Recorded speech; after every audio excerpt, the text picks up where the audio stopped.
Madame, Monsieur, bonjour et bienvenue sur Media News pour votre bulletin d'information en langue française. Dans le cadre d'échanges entre Téhéran et Alger, le directeur général de la Sûreté nationale, M. Abdelghani Hamel, qui sera à la tête d'une forte délégation composée de cadres de la DGSN, effectuera aujourd'hui une visite de travail en Iran sur invitation de son homologue iranien. Selon le communiqué de la DGSN, cette visite s'inscrit dans le cadre du renforcement des voies de la coopération et du partenariat entre la police des deux pays dans les domaines de la formation et de l'entraînement des forces de police et de l'échange d'expertise dans le domaine de la police scientifique et technique. L'Association des oulémas musulmans algériens a vivement critiqué lors d'un forum organisé hier le système éducatif en Algérie, qui a été approuvé par le ministère de l'Éducation, décrivant la situation de catastrophique à tous les niveaux, en plus du choix des programmes du manuel scolaire sélectionnés où la qualité est négligée au détriment des programmes des sciences et de méthodes d'enseignement prévues. Toujours en Algérie, les éléments de la Marine nationale ont secouru lundi à l'aube 5 ressortissants britanniques qui se trouvaient à bord d'une chaloupe dans le détroit de Gibraltar et qui ont été détournés en raison des vents forts qui les ont menés vers la côte algérienne, à Razawat, dans la wilaya de Tlemcen.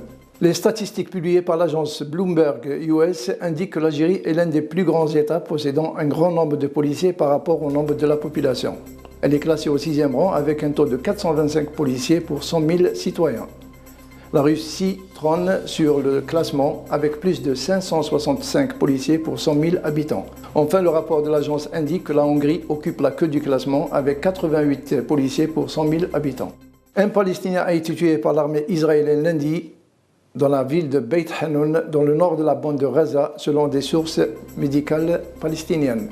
Des témoins ont affirmé que des véhicules blindés israéliens stationnés à l'est de Beit Hanoun ont tiré 4 obus et fait usage de mitrailleuses lourdes, en plus d'un certain nombre de fusées éclairantes. Selon la Croix-Rouge internationale, au moins 39 personnes demeurent introuvables suite à l'attaque sanglante la semaine passée, perpétrée par des groupes armés au centre commercial de Westgate dans la capitale Nairobi.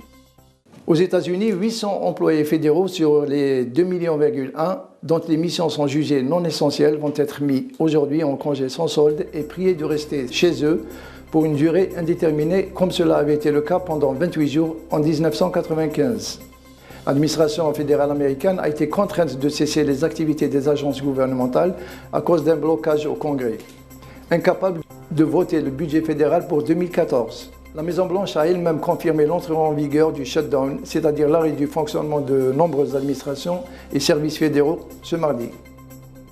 Voilà, nous arrivons à la fin de notre bulletin. Merci de l'avoir suivi. Restez avec nous pour d'autres informations. Excellente journée à vous.